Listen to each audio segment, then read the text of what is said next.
మమ్మల్ని మిక్కిలి ప్రేమించి మా కొరకు ప్రాణం ఇచ్చిన యేసయ్య, మేము వట్టివారమని మట్టివారమని పాపులమని మా యొక్క పాపము చేత చచ్చిన వారమని మమ్మను తృణీకరించగా అసహించుకొనక మమ్మను అమితముగా ప్రేమించి మా కొరకు మీ ప్రాణం ఇచ్చి మమ్మల్ని మీ పరలోక రాజ్య వారసులుగా మలిచిన యేసయ్య, ఏమిచ్చి మీరు రుణం చెల్లించగా మీ పరిశుద్ధ సన్నిధులు ఆ మొదట ప్రేమను వదలకుండగా అయా మిమ్మను మా అంతము వరకు ప్రేమించడానికి, మీ ప్రేమలో జీవించడానికి నీ మాకు సహాయం చేయమని శ్రేష్టమైన సమయంలో నా మాటలు నిష్ప్రయోజనకరమయ్యా, మానవాత్మను మరుగుపరిచి మానవ స్వరమును మరుగుపరిచి మహిమ కలిగిన మీ శుద్ధాత్మ సహాయం మనోహరమైన మీ స్వరము చేత మమ్మను బలపరచమని సమస్త మహిమ ఘనత ప్రభావం మీరే పొందమని యేసయ్య నామమున ప్రార్థించి వేడుకొనుచున్నాను తండ్రి, ఆమేన్. దయచేసి కూర్చుందామండి. దేవునికి మహిమ కలుగును గాక.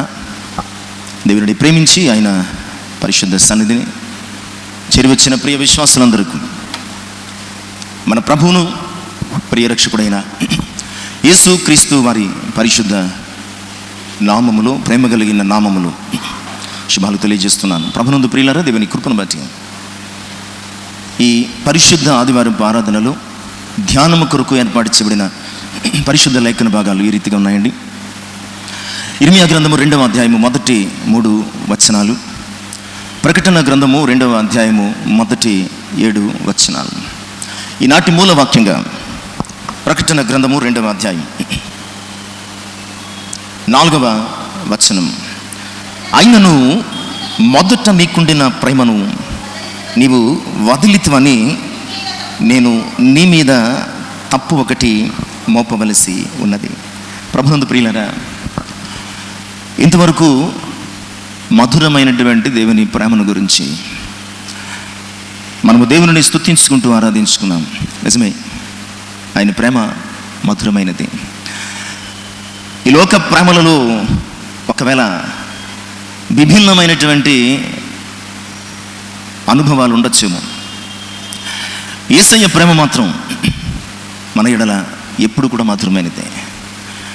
అది మన చేదైన జీవితాలను మధురంగా మార్చేది, మన చేదైన అనుభవాలను మధురంగా మార్చేది. ఆయన ప్రేమ ఈ లోకములో నువ్వు కలిగి ఉన్నటువంటి ఏ బంధుత్వములో దొరికింది. అది చెల్లి కావచ్చు, తల్లి కావచ్చు, అన్న కావచ్చు, లేదా కన్న తండ్రి కూడా కావచ్చు. ఎందుకంటే ఆయన ప్రేమ మన కొరకు సిలువకెక్కింది. ఆయన ప్రేమ మనల్ని విలువైన వారిగా మార్చింది. ఆయన ప్రేమ మన కొరకు రక్తం గార్చింది. ఆయన ప్రేమ మనలను మరణము నుంచి జీవములోనికి దాటించింది. ఈ లోకపు ప్రేమలు మారిపోవచ్చేమో కానీ ఆయన ప్రేమ అయితే నిన్ను మార్చుకున్న ప్రేమ. ఆయన ప్రేమ బలమైన ప్రేమ. ఆయన ప్రేమ గొప్ప భాగ్యాన్ని అనుగ్రహించిన ప్రేమ. ఇక్కడ ఎఫెసు సంఘం గురించి ప్రభువు మాట్లాడుతూ అనగా 7 నక్షత్రములు కుడి చేత పట్టుకుని 7 దీపస్తంభముల మీద సంచరించుచు అగ్ని జ్వాలల వంటి కన్నులు కలిగినటువంటి ప్రభువు మాట్లాడుతూ ఉన్నాడు. నీ మీద ఒక తప్పు మోపవలసి ఉన్నది. అదేమిటంటే, నీకు నా మీద మొదట ఉండినటువంటి ప్రేమను నీవు వదిలావు. ప్రియులారా, ఎఫెసు సంఘము, ఎఫ్ఎమి అనే ఒక మూల పదము నుంచి పెట్టబడినటువంటి పేరు. ఈ ఎఫెసు అనేటువంటి మాటకు వదలబడినది అని అర్థం. వదలబడినటువంటి ఈ పట్టణాన్ని ప్రభువు తన ప్రాణం ఇచ్చి సంపాదించుకున్నాడు. విచిత్రం ఏంటంటే, వదలబడినటువంటి ఈ పట్టణములో ఒక సంఘమును తన రక్తం ఇచ్చి స్థాపించడం ద్వారా ఆ పట్టణాన్ని ఆయన సంపాదించుకుంటే,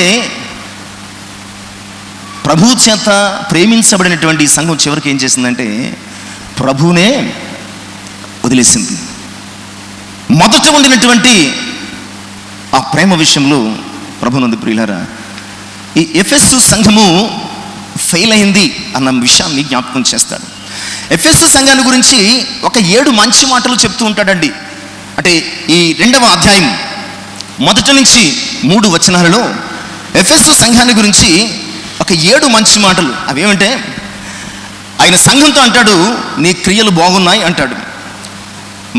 మనకు సులువైనటువంటి భాషను అర్థం చేసుకుందాం.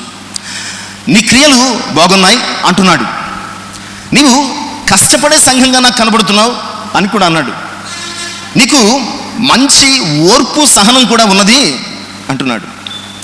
ఆ సంఘముతో నీవు అబద్ధ బోధకులను సహించని సంఘంగా నువ్వు కనబడుతున్నావు. అంతేకాదు దుష్టులను కూడా నీవు సహించడం లేదు. భారము భరించి స్వార్థ సేవ చేసే సంఘంగా ఉన్నావు. ఈ పైన చెప్పినటువంటి ఈ 6 విషయాల్లో ఎక్కడా కూడా నీవు అలసట పొందటం లేదు. ఈరోజు చాలాసార్లు సంఘాలుగా ప్రభువు ప్రేమను అనుభవించినటువంటి బిడ్డలుగా ఆయన కొరకు జీవించడం విషయంలో, ఆయన కొరకు నిలవబడ్డం విషయంలో, ఆయన కొరకు సువార్త ప్రకటించడం విషయంలో మనము అలసిపోతున్నాం. చర్చికి రావాలంటే అలసిపోతున్నాం, ప్రార్థన చేయాలంటే అలసిపోతున్నాం, పాట పాడాలంటే గొంతు ఎక్కడ అలసిపోతుందా అని భయపడిపోతున్నాం. సువార్త ప్రకటించడానికి, సాక్ష్యము చెప్పడానికి, ఈ లోకంలో ఆయన కొరకు నిలవబడ్డానికి ఈరోజు మనం ఏం చేస్తున్నామంటే అలసిపోతున్నాం. ఎఫెసు సంఘానికి మనకి ఈరోజు పెద్దగా తేడా లేదు. ఎఫెసు సంఘం ఒకప్పుడు వదలబడినది.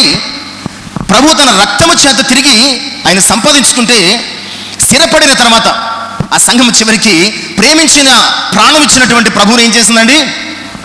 విడిచిపెట్టేసింది. ఒకప్పుడు ప్రభువును ప్రేమించడంలో అలసిపోని సంఘము, ఒకప్పుడు ప్రభు మీద ప్రేమ చూపించడంలో, ప్రేమ కలిగి ప్రభు కొరకు ప్రయాసపడ్డంలో అలసిపోని ఈ ఎఫెసు సంఘం ఇప్పుడు ఎందుకు ప్రభువును ప్రేమించడంలో అలసిపోతుందటండి? ప్రభువును ప్రేమించడంలో అలసిపోతుందట. ప్రియ సంఘం, ఈరోజు ఒకప్పుడు వదలబడినటువంటి వ్యక్తులు మనం, ఒకప్పుడు ఎన్నికలేని వ్యక్తులు, ఒకప్పుడు ఎందుకు పనికిరాని వారం, ఒకప్పుడు లోకము చేత తృణీకరించబడిన వారం, లోకము చేత అసహించుకొనబడిన వారం. అందరూ వదిలేసిన నిన్ను ఆయన వదలకుండా పట్టుకుని ప్రేమిస్తే, మనము స్థిరపడిన తర్వాత, అనగా మంచి ఉద్యోగాలు సంపాదించిన తర్వాత, సమాజంలో మంచి పేరు పలుకుబడి సంపాదించిన తర్వాత, ఇల్లు వాకిళ్ళు ఆస్తులు సంపాదించుకున్న తర్వాత, వీటన్నిటిని బట్టి నీవు అలసిపోయి ప్రభువును ప్రేమించడంలో వెనకబడిపోతున్నావేమో ఆలోచించు. తన్ను ఎవ్వరూ ప్రేమించినప్పుడు ఎఫెసు సంఘము ప్రభువును ఎంతో ప్రేమించింది అలసిపోకుండా. చివరికి ప్రభు ప్రేమ చేత వృద్ధిలోనికి వచ్చినటువంటి సంఘం లోకమ సంఘాన్ని చూసి ప్రేమించడం మొదలు పెడితే, ఆ లోకాన్ని చూసి ప్రభువు మీద తనకున్నటువంటి మొదటి ప్రేమను విడిచిపెట్టేసింది. అందుకనే అగ్ని నేత్రము కలిగినటువంటి ప్రభు మాట్లాడుతున్నాడు. ఈ మాటకు అర్థం ఏంటంటే, అగ్ని నేత్రములు కలిగిన వాడంటే నీ హృదయ అంతరంగములో ఉన్న సమస్తాన్ని ఆయన ఎరిగి బయలుపరిచే దేవుడు అనమాట అండి. అగ్ని ఎలాగూ చెత్తంతా కాల్చివేసి శుద్ధమైనటువంటి సువర్ణాన్ని వెలికి తీస్తుందో, అలాగే ఆయన నేత్రాలు విశ్వాసిని ఎక్స్రే తీస్తున్నాయి, కాలుస్తున్నాయి, పరీక్షిస్తున్నాయి. మనము నిగ్గు తేలినటువంటి ప్రభు ఎడల ప్రేమ కలిగిన వారంగా నిలవగలమా లేదా అని. ఆనాడు ఎఫెసు సంఘాన్ని అగ్ని నేత్రములు కలిగినటువంటి ప్రభు చూచినప్పుడు అన్నీ బాగున్నాయి. చాలాసార్లు ఈ సంఘాన్ని గురించి మాట్లాడుకున్నప్పుడు నేను చెప్తాను, ఈ సంఘానికి ఎన్ని మార్కులు వచ్చినాయండి? ఏమండి? 99 మార్కులు వచ్చినాయి. ఎలా ఉంటుంది? మనకు 99 మార్కులు వస్తే ఎలా ఉంటుంది? అసలు భూమి మీద నిలబడం, మళ్ళీ 0కి వచ్చేసే వరకు మనం భూమి మీద నిలబడం. 99 మార్కులు ఎవరేశారు? దేవుడు వేసాడు, మనుషులు వేయలేదు. సాక్షాత్తు అగ్ని నేత్రములు కలిగినటువంటి దేవుడు, ఎఫెసు సంఘమా నీకు 99 మార్కులు వేసాను, అమ్మయ్య పాస్ అయిపోయాను, నేను ఫస్ట్ క్లాస్ టాప్ ర్యాంక్లో వచ్చేసాను, స్టేట్ ఫస్ట్ అని చెప్పేసి అనుకుంటే ప్రభు అన్నాడు, కంగారు పడకు. అయినను ఏంటి, నీకు 99 మార్కులు వచ్చినా, నీకు 99 మార్కులు వచ్చినా నీ మీద తప్పు ఒకటి మోపుతూ ఉన్నాను. ఈ లోకపు ఎగ్జామ్స్ 35 మార్క్స్కి పాస్ అయిపోతాం. 99 వచ్చినాయి అంటే భూమి మీద నిలబడం, మళ్ళీ ఇంటర్మీడియట్లోనో లేదంటే తర్వాత మన ర్యాంక్ పడిపోయే వరకు అసలు భూమి మీద నిలబడం. అలాంటిది 99 మార్కులు వచ్చినాయి అనుకుంది ఎఫెసు సంఘము. నేను ప్రార్థన చేస్తున్నాను, నేను చర్చికి వెళ్తున్నాను, నేను ఆరాధన చేస్తున్నాను, నేను దాన ధర్మాలు చేస్తున్నాను, నేను సువార్త ప్రకటిస్తున్నాను, ప్రభువును ప్రేమించి నేను ఎన్నెన్నో గొప్ప కార్యాలు చేస్తున్నానే, నాకంటే ప్రేమించేవాడు ప్రభువుని ఎవరున్నారు అని ఎఫెసు సంఘం అనుకుంటూ ఉంటే అన్ని విషయాలు చెప్పుకొచ్చాడు. 99 మార్క్స్ వేశాడు. ఫైనల్గా అమ్మయ్యా నేను పాస్ అయిపోయాను అనుకుంటున్నటువంటి ఎఫెసు సంఘముతో, ఆయనను నీకు 99 మార్కులు వచ్చినా ఓ ఎఫెసు సంఘమా, ఈరోజు మనతో మాట్లాడుతున్నాడు, పేరు పెట్టి మాట్లాడుతున్నాడు. ఓ ప్రియ విశ్వాసి, ఓ ప్రియ కుమారుడా, నీకు 99 మార్కులు వచ్చినా నీ మీద ఒక్క తప్పు మోపుతున్నాను. అదేమిటంటే నీకు మొదట ఉండిన ప్రేమను విడిచిపెట్టావు. మొదట నీవు దేవుణ్ణే ప్రేమించావు, ఎందుకంటే నీకేమీ లేదు. మొదట నీవు దేవుణ్ణే ఆరాధించావు, ఎందుకంటే నిన్ను ఎవ్వరూ ఇష్టపడలేదు. మొదట నీవు దేవుణ్ణే ప్రేమించావు, ఎందుకంటే మొదట నిన్ను ఈ లోకం తృణీకరించింది. ఒక్కసారిగా దేవుని ప్రేమ చేత వృద్ధిలోకి వచ్చిన నీవు లోకానికి ఆకర్షణీయంగా కనబడినప్పుడు లోకం నిన్ను ప్రేమించడం మొదలుపెట్టింది, నువ్వు లోకాన్ని ప్రేమించడం మొదలుపెట్టావు. చివరికి దేవుని ప్రేమించడం విషయంలో నీకు సమయం ఉండటం లేదు, దేవుని ప్రేమించడం విషయంలో నీకు మనస్సు ఉండటం లేదు, దేవుని ప్రేమించడం విషయంలో నీకు అస్సలు తీరిక కుదరటం లేదు. ఏమన్నా అంటే టైం లేదండి, ఏమన్నా అంటే ఉద్యోగం అండి, ఏమన్నా అంటే ఇల్లండి, ఏమన్నా అంటే ఇంకా ఫలానా అని దేవుణ్ణి ప్రేమించడానికి సాకులు వంకలు చెప్పి వెనకబడిపోతున్నావు. ప్రియ సంగమా, నీకు రోజు నువ్వు చేసిన పనికి, నువ్వు చేస్తున్న పరిచర్యకు, నువ్వు జీవిస్తున్న జీవితానికి 99 మార్కులు వచ్చి ఉండొచ్చు. బట్ ఆయనను ఈరోజు నీ మీద ఒక తప్పు మోపుతున్నాడు దేవుడు. ఆయనను ఈరోజు నీ మీద ఒక తప్పు మోపుతున్నాడు. అదేమిటంటే నిన్ను ఎవ్వరూ పట్టించుకోలేనటువంటి కాలంలో దేవుని ప్రేమ చేత వృద్ధిలోనికి వచ్చిన నీవు దేవుని చేత ఆశీర్వదించబడి లోకానికి లొంగిపోయి లోకాన్ని ప్రేమించడం మొదలు పెడుతున్నాను, ప్రేమించడం మర్చిపోయావు. మొదట ఉండినటువంటి ఆ ప్రేమను ఒకసారి చెక్ చేసుకోండి. ఒకవేళ ఆయనలోనికి వచ్చినప్పుడు, మనం ఆయనను అంగీకరించినప్పుడు, దేవుని సన్నిధికి వస్తూ ఆయన వాక్యాన్ని వింటూ విశ్వాసంలో బలపరచబడుతూ ప్రభువును నా సొంత రక్షకుడిగా నేను అంగీకరించాను, నాకు బాప్తిస్మం ఇవ్వండి అని అప్లికేషన్ పెట్టుకున్నటువంటి ఆనాటి దినాలకు ఈనాటి దినాలకు దేవుణ్ణి ప్రేమించడంలో నువ్వెక్కడున్నావు? దేవుణ్ణి ప్రేమించడంలో ఎలా ఉన్నావు? నేను ప్రేమిస్తున్నానండి, ప్రార్థిస్తున్నానండి, ఆరాధిస్తున్నానండి, స్తుతిస్తున్నానండి, కానుకలు ఇస్తున్నానండి, స్వార్థ ప్రకటిస్తున్నానండి, ఇంకా ఏదేదో చేస్తున్నానండి. అపోస్తలుడైన పౌలు కొరింథీయులకు రాసిన మొదటి పత్రిక 13వ అధ్యాయం ఆ మొదటి 2-3 వచనాలు, మొదటి నుంచి ఆ 3-4 వచనాలు, ఆ మాటలు ఎంత చక్కగా చెప్తాయంటే ప్రియులారా, ఈరోజు మనలో ప్రేమ లేదు అని చెప్పడానికి ఆ మాటలు చాలు. చదువుకుందాం. మనుషుల భాషలతోనూ దేవదూతల భాషలతోనూ నేను మాట్లాడినాను, ప్రేమ లేని వాడనైతే మ్రోగెడు కంచును గణగణలాడు తాళమునై ఉన్నాను. ప్రవచించు కృపావరములు కలిగి మర్మములనియు జ్ఞానమంతయు ఎరిగిన వాడనైనను కొండలను పకిలింపగల పరిపూర్ణ విశ్వాసము కలవాడనైనను ప్రేమ లేని వాడనైతే ఎంత చక్కగా మాట్లాడుతున్నాడండి. మనం అనుకుంటున్నాం, నేను చర్చకు వస్తున్నాను, ప్రసంగాలు చేస్తున్నాను, పాటలు పాడుతున్నాను, కానుకలు ఇస్తున్నాను, దేవుని పనిలో చాలా ఎక్కువ పాలు పంపులు పొందుకుంటున్నాను, ఇది చేస్తున్నాను, అది చేస్తున్నాను, నీ పరిధి మేరకు ఏదేదో చేస్తున్నావు దేవుని కొరకు. దీని వాక్యం చెప్తుందో తెలుసా? ఇక అన్నీ ఉన్నాయి. సామెత అంటారు, అన్నీ ఉన్నాయి కానీ ఓడి తక్కువ అంట. అన్నీ ఉన్నాయి కానీ ఈ లోక సామెత ఉందండి, అన్నీ ఉన్నాయి కానీ 5వ ధనం తక్కువ అంట.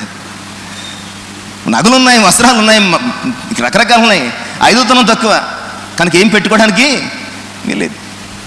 ఈరోజు మన 5వ తనం మన ప్రభువే. ఈరోజు మన 5వ తనం ఎవరండి? మన ప్రభువే. ఎందుకంటే ఎవరు పట్టించుకోలేని జీవితంలో, ఎవరు లెక్క చేయలేనటువంటి బ్రతుకులో నీవు దిక్కుమాలిన వాడిగా దానిగా ఉన్నప్పుడు నిన్ను ప్రేమించిన ప్రేమ అయినది. ఇప్పుడు అన్నీ పొందుకొని అన్నీ కలిగి లోక ప్రేమలకు లొంగిపోయి ప్రభువును ప్రేమించడానికి సాకులు వంకలు చెప్తున్నావేమో. సమయం లేదండి, కుదరటం లేదండి, వీలు లేదండి. ఈ లోకంలో ఓ షాపింగ్కి వెళ్ళినంత టైం నీకు ప్రభువుకి ఇవ్వడానికి లేదు. ఈ లోకంలో నీ ఫ్రెండ్స్తో మాట్లాడడానికి ఇచ్చే టైం నీకు ప్రభువుకి ఇవ్వడానికి లేదు. ఈ లోకంలో సినిమాకి వెళ్ళే టైము దేవునికి ఇవ్వడంలో నీకు ఉండటం లేదు. ప్రియులారా, మరి ఈ తప్పు మన మీద కూడా మోపబడి ఉంది. ఆయన అంటున్నాడు, ఒకప్పుడు నన్ను ప్రేమించిన నీ ప్రేమ ఇప్పుడు ఏమైంది? ఒకప్పుడు నా కొరకు ఎంతో ఆశపడి నన్ను వెంబడించినటువంటి నీ ప్రేమ ఏమైపోయింది? ఆయన ప్రశ్నిస్తున్నాడు. ఈరోజు సమాధానం. అందుకనే ప్రియులారా, ప్రేమను గురించి ఎఫ్ఎస్సి పత్రికలో, అసలు కొరింథీ పత్రికలో ఒక అధ్యాయం రాశారు, కానీ ఎఫ్ఎస్సి పత్రికలో చాలా ప్రత్యేకించి ఆయన రాస్తూ ఉన్నారండి. పౌలు భక్తుడు పరిశుద్ధాత్ముని ఆ నడిపింపు చేత ప్రేమను గురించి ఆ రిఫరెన్సెస్ చూసుకుని అసలు మొదట ఉండిన ప్రేమను ఈరోజు మనం ఎలా కోల్పోయామో ఆలోచించి అర్థం చేసుకోవడానికి ప్రయత్నం చేద్దాం. ఎఫ్ఎస్సి పత్రిక 4వ అధ్యాయం 15వ వచనం.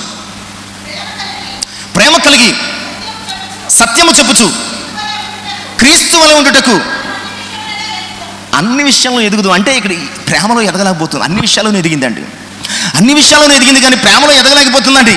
అందుకని అంటాడు, ప్రేమ కలిగి సత్యము చెబుతూ ప్రభు అడుగుతున్నాడు, నువ్వు నన్ను ప్రేమిస్తున్నావా? ప్రేమిస్తున్నాను. నువ్వు నన్ను ప్రేమిస్తున్నావా? ప్రేమిస్తున్నా. పేతురు చెప్పినట్లు చెప్తుంది సంగతి. అందుకని అంటున్నాడు, ప్రేమ కలిగి సత్యము చెప్పుచు క్రీస్తు వలె ఉండుటకు అన్ని విషయంలోనూ దేవునిలో ఎదగాలి. ఈరోజు ప్రియులారా, ఈ మాట చెప్పడానికి కారణం అప్పటికే ఎఫెసు సంఘములో దేవుని ప్రేమించే అనుభవము కోల్పోయి ఉన్నారు. అలాగే 3వ అధ్యాయం అదే ఎఫెస్సి పత్రిక 15వ వచనము 18వ వచనం. మీరు అంతరంగ పురుషుని యందు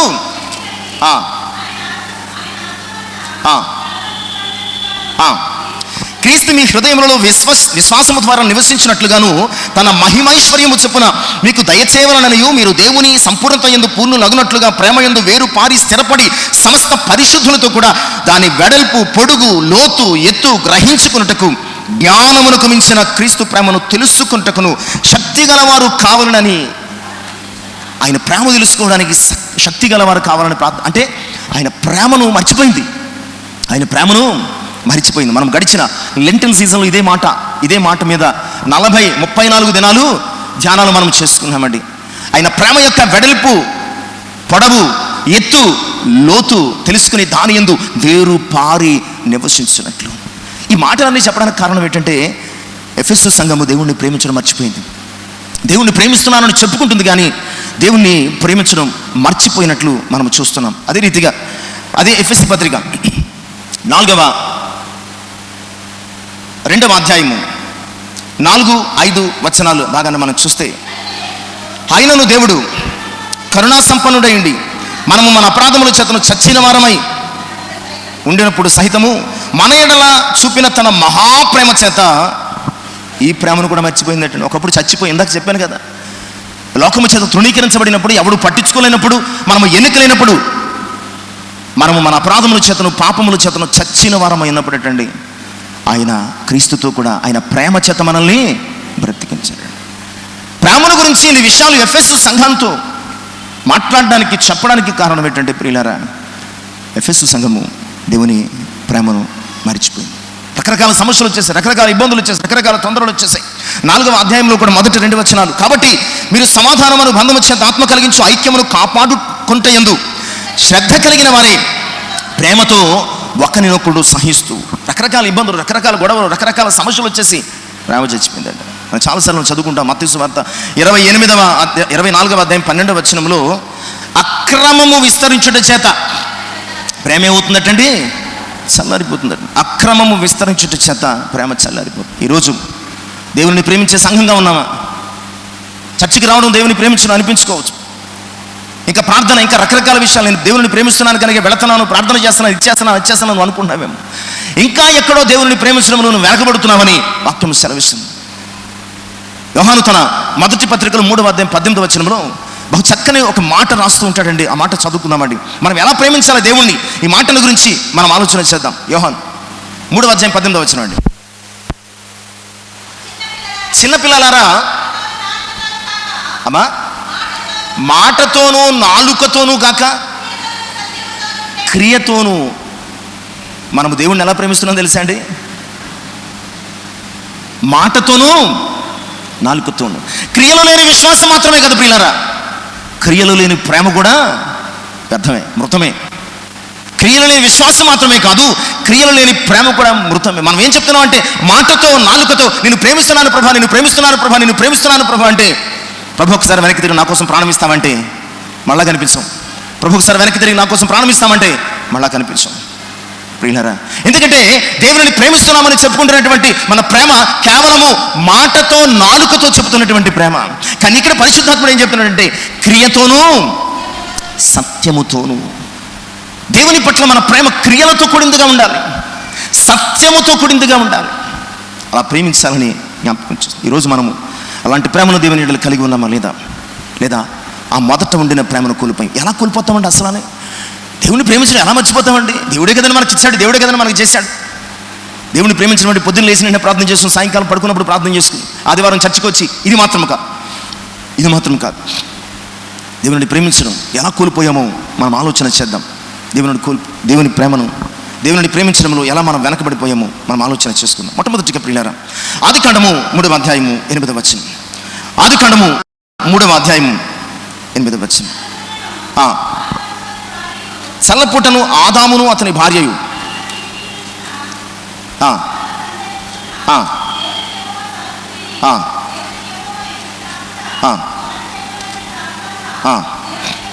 చాలండి.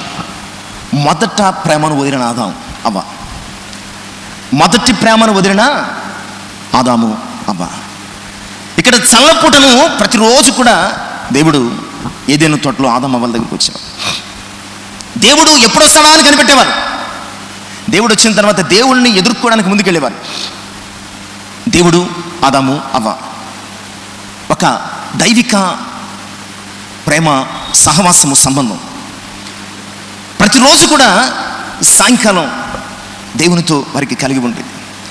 కానీ ఈరోజు మాత్రం ప్రియులారా, మనం చదువుకున్నటువంటి 8వ వచనంలో ఉన్నటువంటి ఆ రోజు మాత్రం యథావిధిగా ఆయన చల్లపూట ఏదైనా తోటలో సంచరిస్తూ ఆదాము అవ్వలను వెతుక్కుంటూ వస్తున్నాడు. ఎప్పుడు ఎంతో ప్రేమతో ప్రభువా బాగున్నావా, మీకోసమే ఎదురు చూస్తున్నాం అని ఆ దినచర్య అంతా ప్రభువుతో పంచుకొని ఒక తండ్రితో మాట్లాడుకున్నట్లుగా మాట్లాడే ఆదాము అవ్వలు ఆ రోజు ఎందుకు కనిపించలేదు? ఎప్పుడు వచ్చేవారు? దేవునికి చాలా బాధ కలిగింది, చాలా వేదన కలిగింది. అయ్యో, ఆదాము అవ్వలు ఈరోజు రాకపోవడానికి కారణం ఏంటి? పిలుస్తున్నాడు, ఆదాము పిలుస్తుంటే ఎక్కడో పొదల మాట నుంచి వినపడుతుంది, అయ్యా నేను ఎక్కడున్నాను, అక్కడ ఉండడానికి కారణం ఏంటి? అయ్యా నేను దిగంబరిగా ఉన్నాను. నువ్వు దిగంబరిగా ఉండడానికి కారణం ఏంటి? ప్రియ విశ్వాసులారా, కారణం ఏంటో తెలుసా? ఆదాము చెప్పింది కారణం కాదు. ఆదాము ఆ మొదటి ప్రేమను పోగొట్టుకోవడానికి కారణం ఆజ్ఞాతిక్రమం. ఆ మొదటి ప్రేమను ఆదాము అవ్వలు కలిగి ఉండకపోవడానికి కారణం. ఒకవేళ ఎఫెసు సంఘంతో మాత్రమే కాదు, దేవుడు ఆదాము అవ్వల గురించి మాట్లాడాల్సి వస్తే కనుక ఆ రోజు ఈ మాట ఖచ్చితంగా మాట్లాడుండాలి. ఓ ఆదాము అవ్వ, మీకు నా మీద మొదట ఉండినటువంటి ఆ ప్రేమను మీరు కోల్పోయారు. అప్పుడు నేను చెప్పింది అలా చేశారు. నేను ఏది చేస్తే అది మీకు వేదం, నేను ఏది చెబితే అది మీకు శిరస్స వహించే శాసనం. ఇలాంటి మీరు నా మీద ఆ మొదట ఉండినటువంటి ప్రేమ ఏమైపోయింది అని అడుగుతుంటే, ఆ మొదట ఉండిన ప్రేమ ఏమైపోయింది అని ఆదాము అవ్వలను అడుగుతుంటే, ప్రియులారా, ఆదాము ఏం చెప్పాడు, అవ్వేం చెప్పిందో చూద్దామండి. అందుకు ఆదాము, ఒకవేళ 11వ వచనంలో నేను తినకూడదని నీకు ఆజ్ఞాపించిన వృక్ష ఫలమును తింటివా అనే విషయాన్ని పక్కన పెడితే, ఎఫెసు సంఘముతో ఆయన 4వ వచనంలో 2:4 చెప్పినటువంటి ఈ మాట ఇక్కడ చేర్చుకుంటే, ఆదామా, ఆ మొదట ఉండినటువంటి ప్రేమను నీవు ఎలాగూ కోల్పోయావు అని అడిగాడు అనుకోండి. అప్పుడు ఆదాము అంటున్నాడట, అందుకు ఆదాము, నాతో ఉండుటకు నీవు నాకు ఇచ్చిన స్త్రీయే, నిన్ను ప్రేమించి నీకు ఇచ్చింది ఆయన ప్రేమించడానికి నీకు ఆటంకమైందా? ఆ మాట ఇక్కడ చేర్చుకుందాం. ఆదామా, ఎందుకు ఆ మొదట ప్రేమ నా మీద పోయింది నీకంటే, నువ్వు నాకు ఇచ్చిన భార్య వల్లే, నీవు నాకు ఇచ్చిన స్త్రీ వల్లే, నీవు నాకు ఇచ్చినటువంటి ఈమె వల్లే నేను ప్రేమించడం మర్చిపోయాను. దేవుడు ప్రేమించి ఇచ్చినటువంటి వాటిని చూసుకుని దేవుణ్ణి ప్రేమించడము మరిచిపోతే మొదట ఉండిన ప్రేమను వదులుకోవడం కాదా? ఈరోజు మన జీవితంలో ఏమీ లేనప్పుడు, ఆదాము కూడా ఒంటరిగా ఉన్నప్పుడు, దిగులుగా ఉన్నప్పుడు, అక్కడెక్కడ మూల కూర్చున్నప్పుడు దేవుడు ఆదామును చూసి చాలా బాధపడ్డాడు. ఆదాము ఇక ఒంటరిగా ఉండడం మంచిది కాదని తీసుకొచ్చి ఆదాముకు అవ్వమనిస్తే, ఇప్పుడు ఆదాము ఏం చెప్తున్నాడు తెలుసు? ఆదామా, ఎందుకు మొదట ఉండిన ప్రేమ పోయింది? ఎందుకు మొదట ఉండిన ప్రేమ పోయిందంటే, నీవు నాకు ఇచ్చిన స్త్రీ వల్లే పోయింది. నీవు నాకు ఇచ్చినటువంటి స్త్రీ మాట విని నీ మాటను మరిచిపోయాను ప్రభువా. ఈరోజు ఎంతమంది ఏదైనా తోటలో దిగంబరుడైనటువంటి ఆదాము వలె మనం ఉన్నాం ఆలోచించండి. దేవుడు మనకి కుటుంబాన్ని ఇచ్చాడు, భార్యనిచ్చాడు, భర్తనిచ్చాడు, పిల్లల్నిచ్చాడు, ఉద్యోగం ఇచ్చాడు, ఆస్తిపాస్తులను ఇచ్చాడు, సమాజంలో గౌరవం ఇచ్చాడు, అధికారం ఇచ్చాడు, ప్రతిష్ఠ ఇచ్చాడు, పరువు ఇచ్చాడు. వీటన్నిటిని చూసుకుని ఈరోజు ఇక్కడికి వచ్చి దేవుడు నిన్ను అడుగుతుంటే, అమ్మా అయ్యా నా మీద నీ ప్రేమ ఎందుకు పోయిందని అడుగుతుంటే, అయ్యా నీవు నాకు ఇచ్చిన ఉద్యోగం వల్ల పోయింది, నేను ఉద్యోగానికి వెళ్ళినంతగా నీ దగ్గరికి రాలేకపోతున్నాను. అయ్యా నీవు నాకు ఇచ్చినటువంటి ఈ యొక్క కుటుంబం వల్ల పోయింది, కుటుంబం తీసుకుని ఫంక్షన్కి వెళ్ళాను, అందుకే నేను ప్రేమ పోయింది. ఇలాగే చెప్తున్నాయి కదా మనం. ఈరోజు ఎంతమంది ఆగిపోయారు చెప్పండి. మందిరము కిటకిటలాడిపోతూ ఉండే మందిరం, లోపల బయట నిండిపోయే మందిరం ఈరోజు ఎందుకు ఖాళీగా ఉందంటే, మొదట ఉండినటువంటి ప్రేమ వారిలో చల్లారిపోయింది, మొదట ఉండినటువంటి ప్రేమ వారిలో అణగారిపోయింది. ఈరోజు కొంతమంది ఫంక్షన్కి వెళ్ళొచ్చు, ఫంక్షన్ మోజులు పడి దేవుని మీద ప్రేమ చల్లారిపోయింది. ఈరోజు కొంతమంది ఊరెళ్ళి ఉండొచ్చు, ఊరికెళ్ళి ఆ ఉత్సాహములు దేవుని మీద ప్రేమ చల్లారిపోయింది.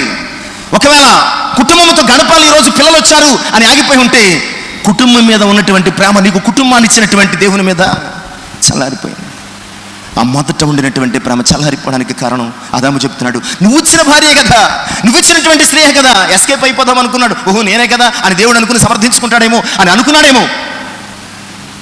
ఈరోజు ఆదాముకు దేవుని మీద ఆ మొదట ఉండిన ప్రేమ, ఒకవేళ దేవుడు ప్రేమించి ఆదాముకి ఇచ్చినటువంటి స్త్రీ వలన పోయినట్లుగానే మనకు ఆయన మీద మొదట ఉండినటువంటి ప్రేమ, ఆయన మనల్ని ప్రేమించి ఇచ్చినటువంటి ఈ ఆశీర్వాదాలను బట్టి కోల్పోయిందేమో, ఈ లేలను బట్టి కోల్పోయిందేమో, ఈ యొక్క అందమైనటువంటి జీవితాన్ని బట్టి ఆయనను ప్రేమించడం పోయిందేమో.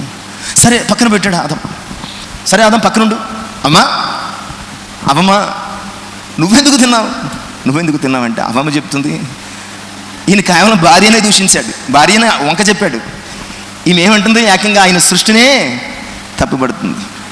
నీవు సృష్టించావు కదా, ఈ సర్పము వలననే నేను మోసపోయాను, ఈ సర్పము వలన నేను నిన్ను ప్రేమించడం మర్చిపోయాను.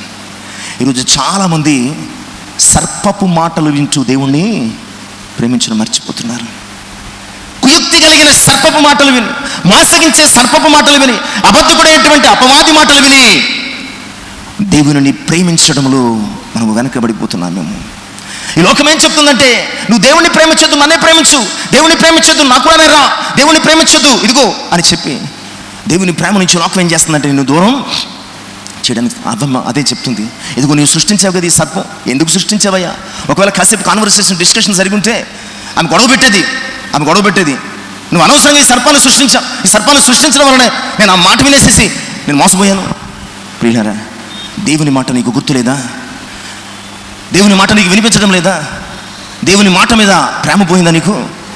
ప్రియులారా, అవ్వమ్మ వలె మనము కూడా ఏదో ఒక సాకు ఆయన సృష్టి మీద అంటే సర్పం మీద ఆ రోజు ఏం చేసిందా అవ్వమ్మ, ఇదిగో దీనివల్లనే నీ మీద ప్రేమ పోయింది అన్నది. ఇప్పుడు మనం ఏం చేస్తున్నామంటే చర్చికి ఎందుకు రాలేదంటే పొద్దున్నుంచి వర్షం కదండి, ఆయన సృష్టి మీద వంకలు చెప్పి మానేస్తారు చాలా. ఎండ కాసిందని కొంతమంది, వర్షం వచ్చిందని కొంతమంది, చలిగా ఉండదు కొంతమంది, అంతే కదా, చలిగా ఉందని కొంతమంది. వీళ్ళు పొద్దున్నుంచి వర్షం ఉండి రాత్రంతా ఇప్పుడు తగ్గింది కదండి, ఒకవేళ తగ్గకపోతే గొడుగు ఉంది కదా, గొడుగు లేకపోతే నీ కారు ఉంది కదా. ఆలోచించండి ప్రియులారా, దేవుణ్ణి ప్రేమించడంలో లోకాన్ని చూపించి నేను ఇందువల్ల ప్రేమించలేకపోతున్నాను అంటున్నావేమో, జ్ఞాపకం చేసుకోండి. మొదట ఉండినటువంటి ఆ ప్రేమను నీవు దేవుణ్ణి ప్రేమించి ఆ ప్రేమను విడిచిపెడితే దేవునికి ఏమి నష్టం లేదు. నష్టం ఎవరికి? నీకే నష్టం. నీవు ఆయన నుంచి దూరంగా తరిమివేయబడతావు, ఆయన ప్రేమకు దూరం అయిపోతావు. ఆయన ప్రేమను మర్చిపోయిన నీవు, ఆయనను ప్రేమించడం మర్చిపోయిన నీవు చివరికి ఆయనను ప్రేమించిన నీ జీవితం దేనికి లోనవుతుందంటే ప్రయాసకు లోనవుతుంది. నీవు ప్రయాసపడతావు. మొదట ఉండిన ప్రేమ వదలడం అంటే ప్రియులారా, మొదట ఉండిన ప్రేమ వదలడం అంటే ఆయన ఆజ్ఞను అతిక్రమించడమే. ఆయన ఆజ్ఞ ఏమిటయ్యా అంటే పరిశుద్ధ గ్రంథం అంతా ఆయన ఆజ్ఞలే. ఆయన ఆజ్ఞ ఏమిటయ్యా అంటే ఒకటి అని చెప్పి తప్పించుకోవడానికి మన జీవితంలో ఏమీ లేదు. ఈ పరిశుద్ధ గ్రంథం అంతా ఆయన ఆజ్ఞలే. నీవేం చేయాలి, ఏం చేయకూడదు, ఎలా ఉండాలి, ఎలా ఉండకూడదు, ఎలా బ్రతకాలి, ఎలా బ్రతకూడదు, ఇవన్నీ ఆజ్ఞలే. ఆయన ఆజ్ఞను, ఆయన వాక్యాన్ని, ఆయన మాటను లేదా ఆయన పరిశుద్ధ గ్రంథాన్ని దాటి నీవు లోకంలో దేనినైనా ప్రేమిస్తే కనుక మొదట ఉండినటువంటి ఆ ప్రేమను నీవు పోగొట్టుకున్నట్లే అన్న సంగతిని దేవుని యొక్క వాక్యం ద్వారా జ్ఞాపకం. ఎందుకంటే అసలు ప్రేమ అంటే అని యోహాను సువార్త 15:21 యోహాను సువార్త 15:21 చూద్దాం. అయితే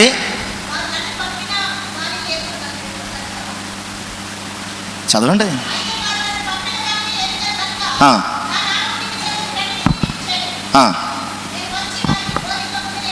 14వ అధ్యాయం చూడండి. పోనీ,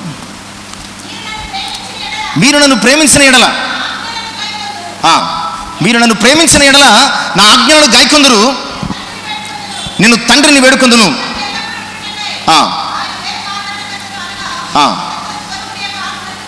21లో అంటున్నటువంటి మాట, నా ఆజ్ఞలను అంగీకరించి వాటిని గైకొనువాడే. 14:21 నా ఆజ్ఞలను అంగీకరించి వాటిని గైకొనువాడే దేవుణ్ణి ప్రేమించడం అంటే ఏమిటట? ఆజ్ఞలను గైకొ. ఇక్కడ అందుకనే చెప్తున్నాడు ఎఫెసీ సంఘముతో, ఇదిగో మొదట నా మీద నీకుండినటువంటి ప్రేమ ఏమైపోయింది? నన్ను అంగీకరించిన దినాలలో, నన్ను ఒప్పుకున్న దినాలలో, నా నామములో బాప్తిసం పొందిన దినాలలో, ఆ తొలినాళ్ల ప్రేమ, ఆ మొదటి రోజుల ప్రేమ నా మీద ఏమైపోయింది? ఈరోజు లోకాన్ని ప్రేమించి, లోకంలో దానిని ప్రేమించి, ఇదిగో దీనివల్ల నేను ప్రేమించలేకపోతున్నానంటే ప్రియులారా, మనము త్రోసివేయబడతాం, మనము గెంటి వేయబడతాం, మనము ప్రయాసకు పాలైపోతాం. ఆలోచించండి.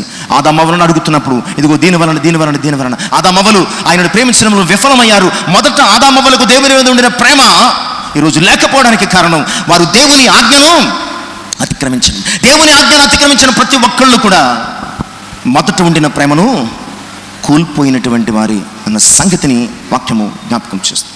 ఇక రెండవ అంశంలోనికి నడిపించబడదాం. న్యాయాధిపతుల గ్రంథం 16వ అధ్యాయం 4వ వచనం. న్యాయాధిపతుల గ్రంథము 16వ అధ్యాయము 4వ వచనం. పిమ్మట అతడు షోరెకు లోయలోనున్న దెలీలా అను స్త్రీని మోహింపగా, చాలండి. పిమ్మట అతడు షోరెకు లోయలోనున్న దెలీలా అను స్త్రీని మోహింపగా. మొదట ఉండిన ప్రేమను వదిలిన సంసోను. ప్రియులారా, దేవుడు మన జీవితంలో ఒక్కొక్కళ్ళకు ఒక్కొక్క పని చూపిస్తూ ఉంటాడు. నాకు సావుకునిగా పని చేయడం దేవుడు నియమించిన పని.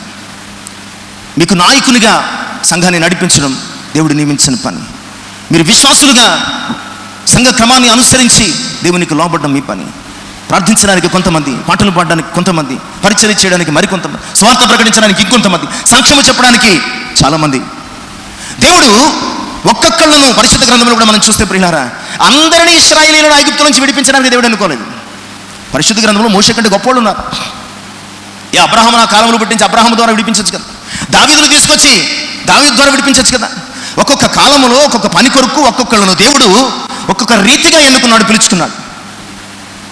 అలాగే సంసోనుడు కూడా ఫిలిస్తీన్ల చేతుల నుంచి ఇశ్రాయేలు ప్రజలను విడిపించమని దేవుడు ఓ బలవంతునిగా చేశాడు.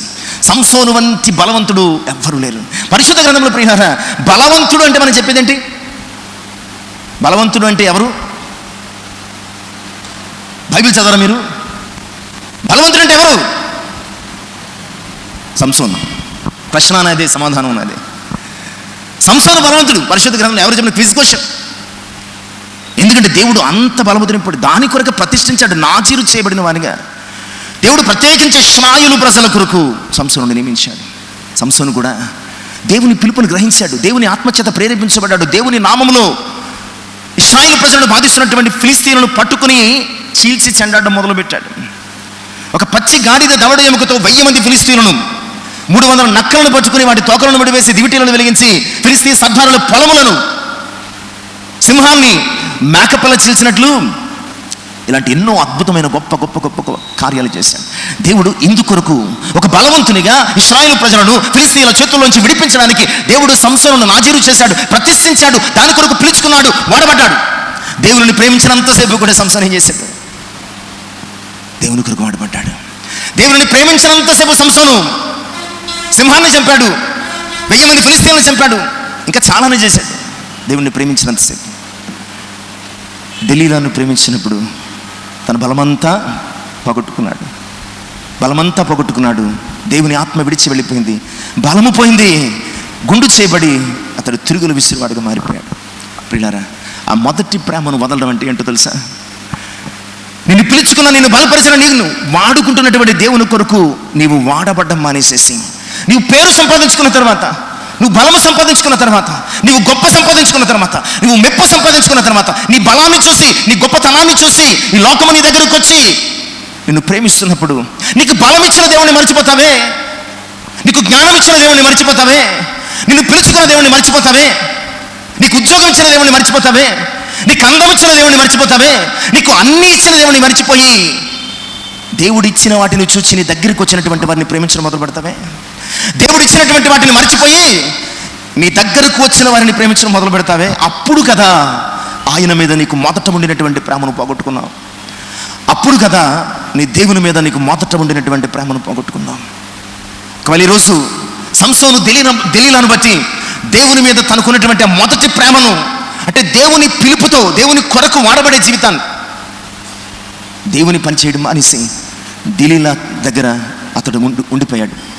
ఇలాంటి పరిస్థితులు ప్రియులారా, ఒకవేళ మనమున్నామేమో దేవుడు మనకు నియమించిన పని విడిచిపెట్టి, దేవుడు మనకు ఉద్దేశించినటువంటి కార్యాలు విడిచిపెట్టి, దేవుని యొక్క ప్రణాళిక నుంచి మనం తప్పుకొని మన సొంత ప్రణాళికలతో దెలీలా వంటి దేనినైనా ప్రేమించడం మొదలు పెడుతున్నామేమో. అది నీ ఉద్యోగం కావచ్చు, నీ కుటుంబం కావచ్చు, నీకు నచ్చినవి ఏమో కావచ్చు. ఒకవేళ దేవుని మీద నీకు మొదట ఉండినటువంటి ప్రేమను విడిచిపెట్టి దెలీలా వంటి దేనినైనా నీకు ఇష్టమైన దాన్ని ప్రేమిస్తున్నావేమో ఆలోచించు. అప్పుడు కదా దేవుని మీద నీకు మొదట ఉండిన ప్రేమ పోయింది. దేవుని ప్రేమించాల్సిన నువ్వు దేనిలో ప్రేమిస్తుంటే దేవుడు అడగడా నిన్ను, ఆ మొదట ఉండినటువంటి ప్రేమ ఏమైపోయింది నీకు?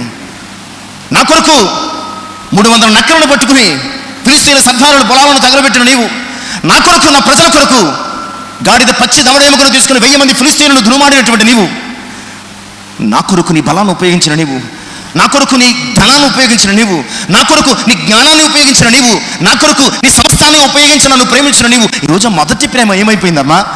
ఈరోజు మొదటి ప్రేమ ఏమైపోయిందయ్యా? ఒకవేళ సంసోను అడిగే విషయంలో దేవుడు ఉద్దేశించి ఉంటే ఇదే అడుగుదురేమో. సంసోను, నా మీద నీకు ఉండిన మొదటి ప్రేమ ఎందుకయ్యా దెలీలాకి ఇచ్చావు? ఈరోజు నేను కూడా అడుగుతున్నాను, నా మీద నీకు ఉండిన మొదటి ప్రేమ ఎవరికి ఇస్తున్నావు, ఏటికి ఇస్తున్నావు? ఈరోజు మనల్ని కూడా అడుగుతున్నాడు. ప్రియులారా, ఒకవేళ మనము దేవుని మీద మొదట ఉండిన ప్రేమ ఈరోజు నీవు ఎవరికైనా ఇస్తున్నావేమో ఆలోచన చేయి. అలా ఇస్తే కనుక అది మన జీవితంలో చాలా భయంకరమైనటువంటి అనుభవాన్ని, అంశాన్ని తీసుకొస్తుంది. ఎందుకంటే యోహాను మొదటి పత్రిక 2వ అధ్యాయం 15, 16, 17 వచనాలు. యోహాను మొదటి పత్రిక చదవండి.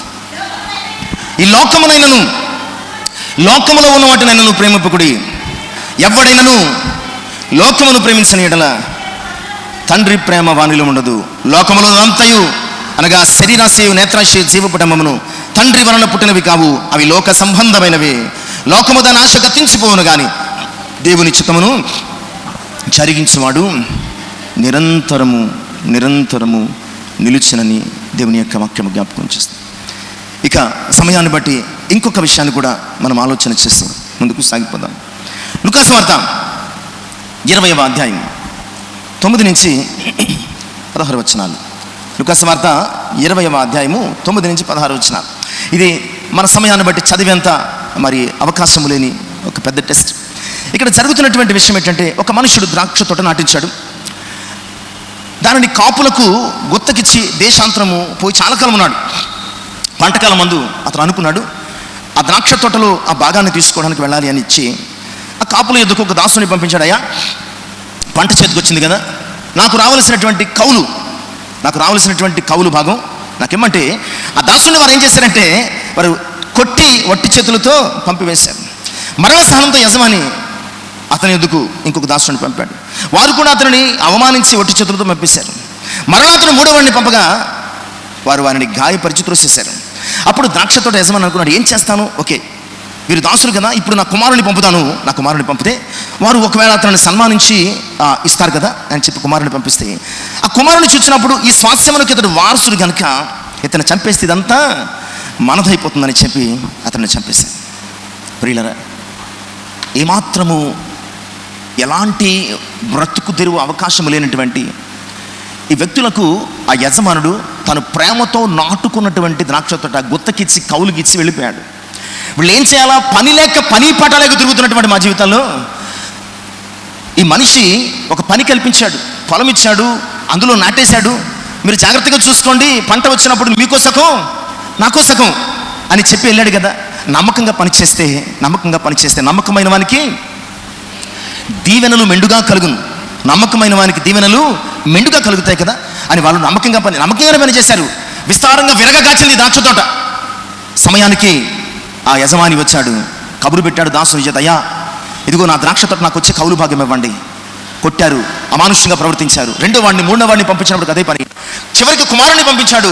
ఇతడు వారసుడు కనుక ఇతన్ని చంపేస్తే ఇదంతా మనదే అయిపోతుంది అని చంపేశారు.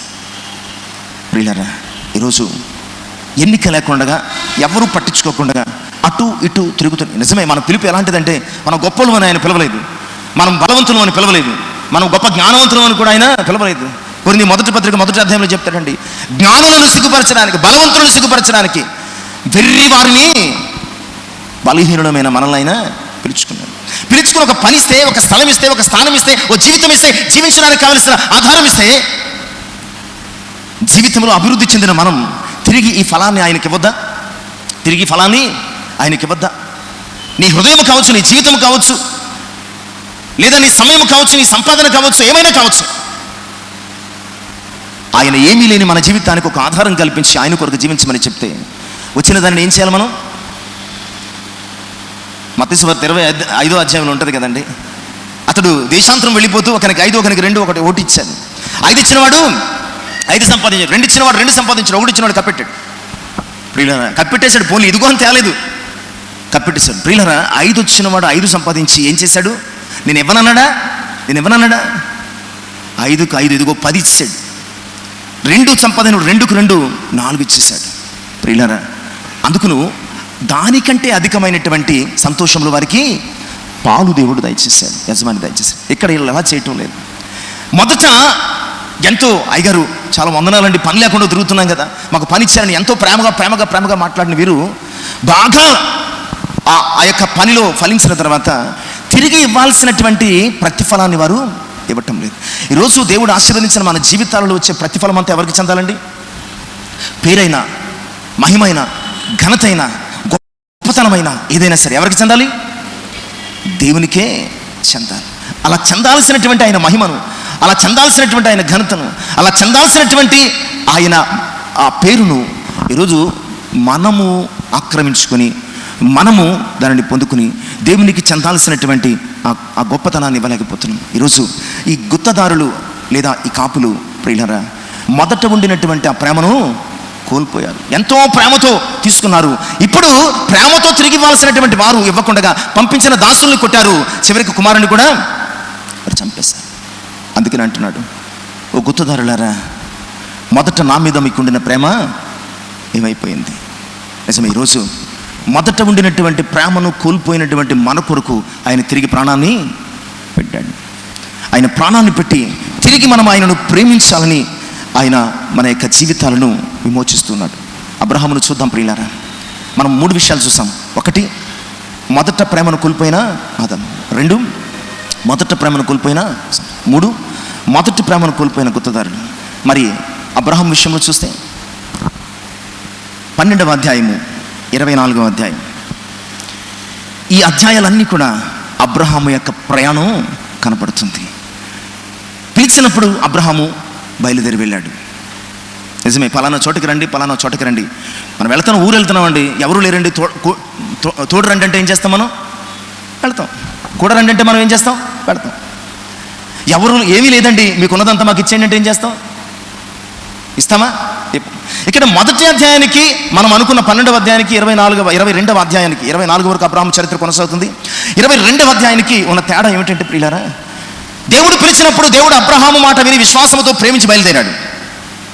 బయలుదేరిన తర్వాత 21వ అధ్యాయములోనికి వచ్చేసరికి అబ్రహాము ఏదైతే కోరుకున్నాడో అది అబ్రహాం పొందుకున్నాడు. అంటే కుమారుణ్ణి పొందుకున్నాడు. ఇప్పుడు అబ్రహాము ఎవరిని ప్రేమిస్తున్నాడు? కుమారుని ప్రేమిస్తున్నాడు. కుమారుని బట్టి చాలా సంతోషంగా ఉన్నాడు. కుమారునితో ఎంతో ప్రేమను కలిగినటువంటి అబ్రహాంతో దేవుడు మాట్లాడుతున్నాడు. అబ్రహాం, నీవు ప్రేమిస్తున్న నీ ఒక్కడైనటువంటి కుమారుని మనకి అర్పించు. ఇప్పుడు అబ్రహాం ఏం చేయాలి? అబ్రహాము నుంచి దేవుడు ఏం ఎక్స్పెక్ట్ చేస్తున్నాడు? అబ్రహాము నుంచి దేవుడు ఏం కోరుకుంటున్నాడు? అబ్రహాము దేవుడు కోరుకున్నట్టే పిలిచిన ప్రదేశానికి వెళ్ళాడు. దేవుడు చేసిన ప్రతిదీ చేశాడు. దేవుడు ఆశీర్వదించాడు అన్ని విషయాల్లోనూ. అలాంటి అబ్రహామును దేవుడు అడుగుతున్నాడు, నీ ఆనందానికి కారణమైన, నీ సంతోషానికి కారణమైన, నీ జీవితానికి ఆధారమైనటువంటి, నీవు ఎంతకాలమో ఎదురు చూసినటువంటి కుమారుడు ఉన్నాడే, వాడిని నాకు ఇచ్చేయి. ఇప్పుడు దేవుడిని ప్రేమించగలడా అబ్రహాం? చెప్పండి, ఇప్పుడు దేవుడిని ప్రేమించగలడా అబ్రహాం? దేవుడిని ప్రేమించాడు. అబ్రహాముకు మనకున్న తేడా ఏంటో తెలుసా? అబ్రహాము ఆ మొదట ఉండిన ప్రేమను ఎక్కడా వదులుకోలేదు. అబ్రహాము ఆ దేవుని మీద మొదట ఉండినటువంటి ఆ ప్రేమను ఎక్కడ కోల్పోకుండా చివరికి తాను ప్రేమించిన కుమారుని ఇచ్చేమన్నా, అయ్యా నీకంటే నాది ఏది గొప్ప కాదు, అయ్యా నీకంటే నీవు ఇచ్చిన ఈ కొడుకేమో నాకు గొప్ప కాదు. ఈరోజు మొదట ఉండిన ప్రేమను కలిగి ఉండడం అంటే ఆయన ఇచ్చేయమన్నప్పుడు ఇచ్చేయడం, ఆయన కోల్పోమన్నప్పుడు కోల్పోవడం, ఆయన వదిలేయమన్నప్పుడు వదిలేయడం. నీవు మొదట ఎలాంటి ప్రేమతో ఉన్నావు, ఇప్పుడు లోకాన్ని ప్రేమిస్తున్న నీవు, నిన్ను ప్రేమిస్తున్న లోకాన్ని ఆయన వదిలేయమంటే నీవేం చేయాలా? నిన్ను ప్రేమిస్తున్నటువంటి దేవుని కొరకు నీవు వదిలేయాలి. అప్పుడు కదా ఆ మొదటి ప్రేమను నీవు కలిగి ఉన్నట్లు. ఎందుకు ఈ మాటలు చెప్పి, ఎందుకు ప్రేమించాలంటే, మొదటి ప్రేమ దేవుని మీద ఎందుకు ఉండాలంటే, ఈ జీవితమైన ప్రేమతో నీకు ఇచ్చింది. ఈ జీవితం ఆయన నిన్ను ప్రేమించి చనిపోయి నీకు ఇచ్చింది. ఈ జీవితం నీ మీద వర్ణింప సఖ్యము కానీ అపారమైనటువంటి ప్రేమ చేత నీకు అనుగ్రహించినటువంటి కేవలము కృపాభరితమైనటువంటి జీవితం. అలాంటి ప్రభు కొరకు నీవేం చేయగలుగుతున్నావు?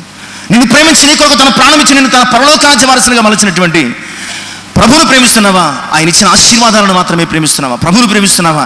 ఆయన ఇచ్చే అవి ఇవి వాటిని ప్రేమిస్తున్నావా? అందుకనే పేతురు అంటున్నాడు, వీటికంటే ఎక్కువగా అంటే ఇక్కడ ఉన్నటువంటి వల, పడవ, ఇంకా చేపలు, ఇంకా సముద్రము, ఇంకా పక్కన ఉన్న శిష్యులు, వీటన్నిటికంటే ఎక్కువగా నన్ను ప్రేమిస్తున్నావా? ఈరోజు మొదట ఉండిన ప్రేమ అంటే వీటన్నిటికంటే నీకేమీ లేనప్పుడు నువ్వు దేవుణ్ణి ప్రేమించావు కదా, ఎవరు నీకు పరిచయం కానప్పుడు దేవుణ్ణి ప్రేమించావు కదా, అలాంటి ప్రేమ నీవు ప్రభు ఎడల కలిగి ఉండడం. ఎందుకంటే ఆయన నిన్ను ప్రేమించి సంరక్షించాడు. చివరిగా ఒక చిన్న దృష్టాంతాన్ని మనం నేర్చుకుని లేదా విని కార్యక్రమాన్ని, ఈ ధ్యానాన్ని ముగించుకుందాము. అనుకోకుండా ఒక రాజ్యంలో చాలా పూర్వకాలంలో జరిగినటువంటి ఓ సంఘటన. ఒక యవనస్తుడు అనుకోకుండానో తెలియకనో తెలుసో చేసినటువంటి ఓ నేరానికి మరణశిక్ష విధించడం జరిగింది. ఆ వ్యక్తిని ఒక యవనస్తురాలు ప్రేమిస్తుంది, అమితంగా ప్రేమిస్తుంది. ఇలాంటి ఒక పని చేసి మరణశిక్షకు పాత్రుడయ్యాడు అనే విషయం తెలిసి ఆమె చాలా గుండె పగిలేడ్చింది. ఆ శిక్ష ఎప్పుడు, ఎలా అంటే సరిగ్గా ఇది గడిచిన లెంటన్ సీజన్లో కూడా మీకు చెప్పాను, గుర్తుందో లేదు, లెంటన్ సీజన్లో కూడా సరిగ్గా మధ్యాహ్నము 12 గంటలకు ఆ కొండ మీద ఒక బెల్ టవర్ ఉంది. ఆ బెల్ టవర్ ప్రతి గంటకు ఎన్ని గంటలైతే అన్ని గంటలు మోగించడం జరుగుతుంది. అక్కడ ఆ 12వ గంట మోగేసరికి ఇతను ఏం చేయాలి, ఉరి తీయాలి అని ఆ రాజుగారు ఖరారు చేశారు. అందరూ చాలా ఉత్కంఠతో ఎదురు చూస్తున్నారు. చూస్తే సూర్యుడు నడినెత్తి మీదకి వచ్చాడు. అతనిని ఉరి తీయడానికి సిద్ధంగా అన్నీ కూడా సిద్ధపరిచి ఉన్నాడు. అలాంటి సమయంలో సూర్యుడు నడినెత్తి మీద, అంటే 12 అంటే మన అర్థం ఏంటి? సూర్యుడు కరెక్ట్గా మన నీడ మనకి కనిపించని సమయం 12 గంటలు. గంట మోగటం లేదు. రాజాజ్ఞ ప్రకారం గంట మోగితేనే, ఆ 12వ గంట మోగితేనే ఇతనికి ఉరి శిక్ష ఖరారు చేయాలి. అలా చేయకపోతే అది నేరం.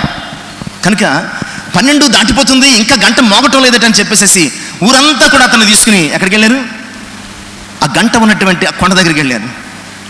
గంట ఉన్నటువంటి కొండ దగ్గరికి వెళ్ళినప్పుడు ఆ గంట కింద భాగం ముందు చూశారు. ఆ ఫ్లోర్ మీద లేదా ఆ నేల మీద రక్తపు ముద్దలో ఒక దేహం కనిపించింది. ఏంటి దేహం? ఎవరిది దేహం అని చూసినప్పుడు ఒక యవనస్తురాలి దేహం. గబగబా అందరూ ఆమెకు సపర్యలు చేసి ఆ కొన ఊపిరితో ఉన్నటువంటి ఆమెకు ఉపచారం చేసి అడుగుతున్నారు, అమ్మ ఎందుకు, ఏమైంది అసలు, ఇలా పడిపోవడానికి కారణం ఏంటి? ఎవరు లేనటువంటి ప్రాంతంలో ఇంత రక్తపు ముద్దలో నీవు పడిపోవడానికి కారణం ఏంటంటే, అయ్యా మీరు ఉరిశిక్ష ఖరారు చేసి ఉరిశిక్ష వేయడానికి సిద్ధంగా ఉన్నటువంటి ఆ యవనస్తుని నేను ఎంతగానో ప్రేమించాను. అనుకోకుండా చేసిన నేరానికి అతనికి ఉరిశిక్ష పడింది. అతను లేకుండా నేను బతకలేను, కనుకనే ఎలాగైనా రక్షించుకోవాలి, నా ప్రాణం పెట్టైనా రక్షించుకోవాలని చెప్పేసి ఆ 12వ గంట మోగకుండగా ఈ బెల్ టవర్ నేను ఎక్కి ఆ పెద్ద గంట మధ్యలో ఉన్నటువంటి నాలుక, అది మరి మనకి ఏ భాషలో ఇలాగ మోగించే ఒక చిన్న ఉంటుంది కదండి, ఆ నాలుకను పట్టుకున్నాను. గంట మోగించేవాడు వచ్చాడు. గంట మోగించేవాడు వచ్చి గంట మోగించడం మొదలు పెడుతున్నాడు. ఆ గంటకున్నటువంటి నాలుక అటు ఇటు కదులుతున్నప్పుడు శబ్దం రాకుండా నా శరీరాన్ని అడ్డు పెట్టాను. నా శరీరం ఈ నాలుకకు ఈ గంట సర్ఫేస్కి మధ్య తగులుతున్నప్పుడు ఒక్కొక్క దెబ్బకు నా శరీరము ఛిద్రమైపోయింది. ఒక్కొక్క దెబ్బకు నా శరీరము గాయపడిపోయింది. ఒక్కొక్క దెబ్బకు నా శరీరము నలిగిపోయింది. 12వ గంట కొట్టేసరికి నాకు ఇక శక్తి చాలక నేను పడిపోయానయ్యా.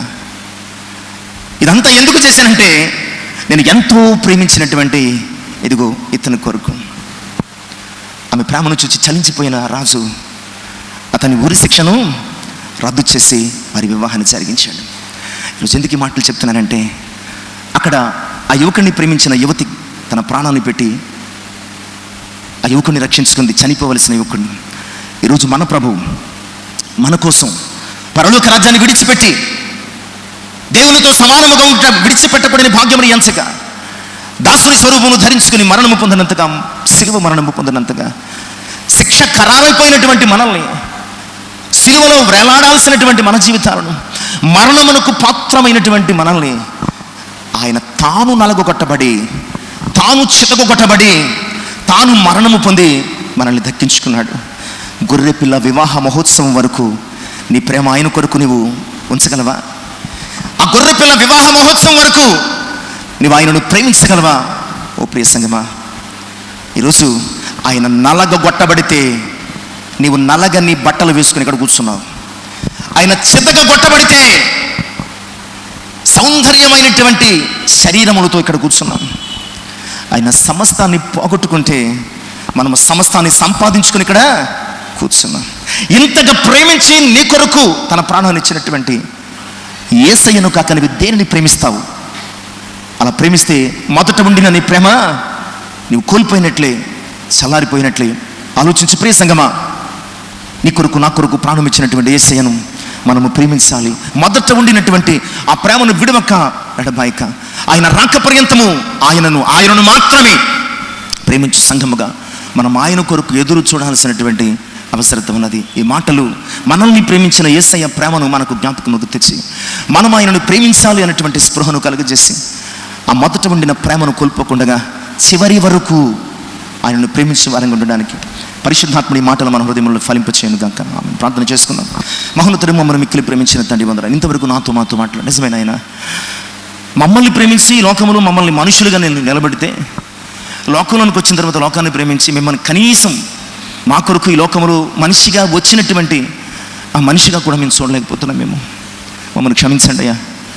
అయ్యా, మీరు మమ్మల్ని ప్రేమించినంతగా ఆ మొదట ఉండిన ప్రేమతో మిమ్మల్ని ప్రేమించడానికి, చివరి వరకు ప్రేమించడానికి మమ్మల్ని ఈ వాక్యము చేత సిద్ధపరచండి. అటు ప్రేమను మేము ఏడలో కలిగి ఉండలాగున వాక్యం మా హృదయంలో ఫలింపచేయమని, సమస్త మహిమ ఘనత ప్రభావం మీరే పొందమని యేసు నామమున ప్రార్థించి వేడుకొనుచున్నాను తండ్రి. ఆమేన్. దేవునికి మహిమ కలుగును గాక. దేవుడు దీవించి ఆశీర్వదించును గాక.